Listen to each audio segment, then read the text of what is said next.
සුබ දවසක්. අද අපි ඔබ ඩිස්කවරි පොළ තුලින් රැගෙන යන්නේ ලංකාවේ සොබාදාමේ දායාදයක් වූ සොඳුරු දියැලක් නැරඹීම සඳහා.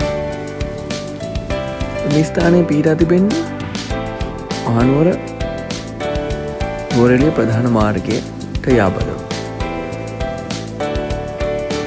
මහනුවර සිට නුවරඑළියට ගමන් ගන්න සංචාරකින් මෙම ස්ථානයේ නැරඹීම සඳහා අනිවාර්යයෙන්ම පැමිණෙනවා.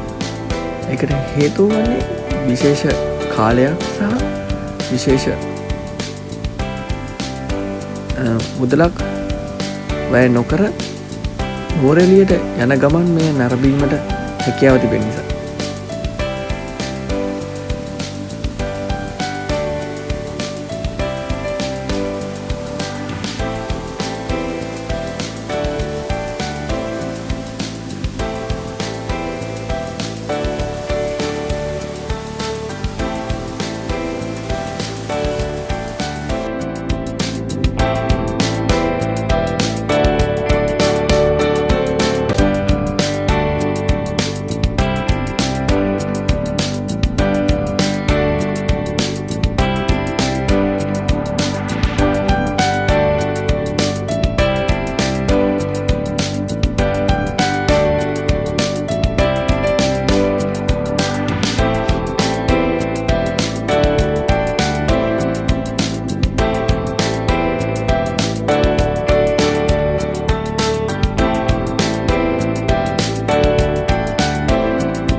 මෙම ස්ථානයේ සුවිශේෂී කාරණා කීපයක් තියෙනවා. එයින් එකක් නම් ඔබ දියැල ළඟට යනවනම් යන්න වෙන්නේ කඩාවැටිච්ච විශාල ගහක් උඩින් තමයි යන්න වෙන්නේ. ඒකත් ඇඩ්වෙන්චර් එක්ස්පීරියන්ස් වල කට්ටියට පොඩි අත්දැකීමක් ලබා ගන්න පුළුවන්.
කාරණාව තමයි 1815 දී බ්‍රිතාන්‍ය ජාතිකයින් ශ්‍රී ලංකාව ආක්‍රමණය කරාට පස්සේ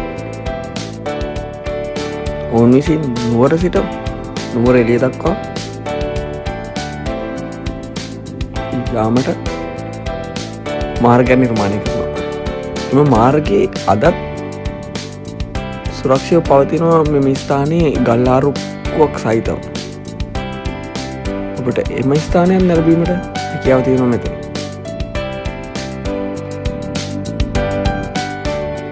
ඔබ තවමත් ඩිස්කවරි ප්‍රෝ channel එක subscribe කරලා නැත්නම් දැන්ම subscribe කරන්න.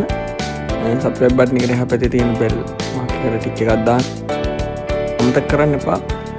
මොකද අපේ අලුත් වීඩියෝ එකක් අපි රිලීස් කරපු ගමන් ඒක ඔයාලට notification එකක් මාර්ගයෙන් දැනගන්න පුළුවන්. නැවතත් මෙවැනි වීඩියෝ එකක් සමගින් ඩිස්කවරි ප්‍රෝ තුලින් හමු වෙනතුරු ඔබට සුබ දවසක්.